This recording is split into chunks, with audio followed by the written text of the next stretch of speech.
Ndabasuje nanone. Iyi mwumva ni Agacu TV.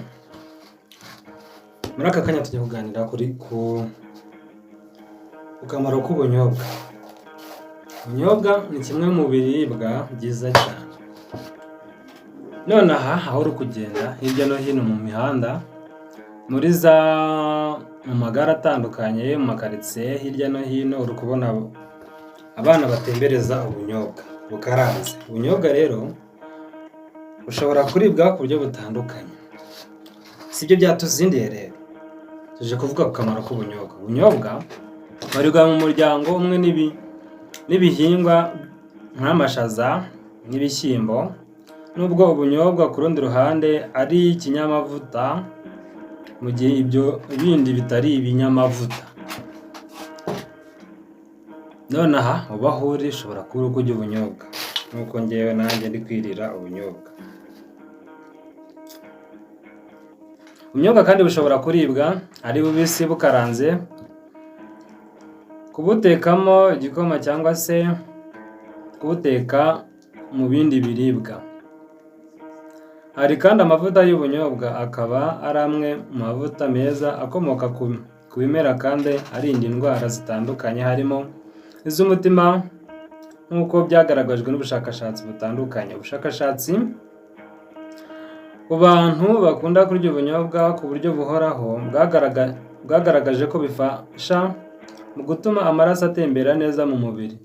Ibyo bigafasha umutima gukora neza, bikawurinda indwara zitandukanye.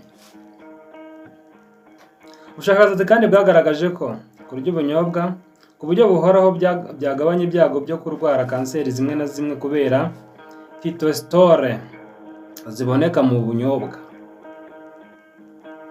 Mu bindi byiza byo kurya ubunyobwa ku buryo buhoraho, nk'uko byagaragajwe n'ubushakashatsi, ni uko bigabanya ibyago byo kurwara diyabete yo mu bwoko bwa kabiri, diyabete type D, cyane cyane ku bagore, bitewe n'uko ubunyobwa bukungahaye ku butare bwa magnesium n'ibyitwa fibre. Ibyo byombi bikaba bigira akamaro mu gukumira diyabete ku buryo ubunyobwa kandi ngo bufasha umwijima gukora neza no kugira ubuzima bwiza. Ubunyobwa bwigiramo ubutare bwa vitamine butandukanye, harimo nka zinc, magnesium, cuivre, vitamine B1, B3, harimo kandi na vitamine B5 na B6, phosphore, magnesium, vitamine E, potassium, fer, selenium. Ibyo byose bikaba ari ngombwa ku mikorere myiza y'umubiri w'umuntu muri rusange. Ubunyobwa kandi bwigiramo icyitwa folate cyangwa se vitamine B9. Iyo ikaba igira uruhare rukomeye mu irema ry'utunyangingo dutandukanye tw'umubiri w'umuntu, harimo za globule rouge. Iyo vitamine kandi igira uruhare mu mikorere myiza y'imisatsi yo mu mubiri w'umuntu, ndetse n'ubudahangarwa bw'umubiri no komora inguma cyangwa ibisebe. Kuko vitamine B9 iboneka mu bunyobwa, igira uruhare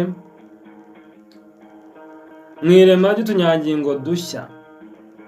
Kurya urugero rukwiye rw'ubunyobwa ni byiza ku mugore utwite, kuko bifasha mu mikurire myiza y'umwana uri mu nda. Ibyo rero ni ingenzi kurya ubunyobwa, mwabyumviye. Niyo mpamvu ntazabureka. Wabyumviye rero, umvishe n'akamaro k'ubunyobwa. Kurikira iyi nkuru yose uyirangize, uraza kuwumva amakuru yose ayirimo. Yakomeza kubagezaho ibiganiro byiza cyane, ibiganiro wareba ukumva bikagira icyo byakumarira. Bifurije kugira amahoro n'amahirwe aho muherereye hose, ibyishimo, uramba no guhirwa. Bye bye, ciao. Iyi ni Agacu TV wari ukurikiye. Ntukureho urushinge. Ndakurarikira gukurikira ibiganiro bikurikira. Bye bye bye. Iyi ni Agacu TV.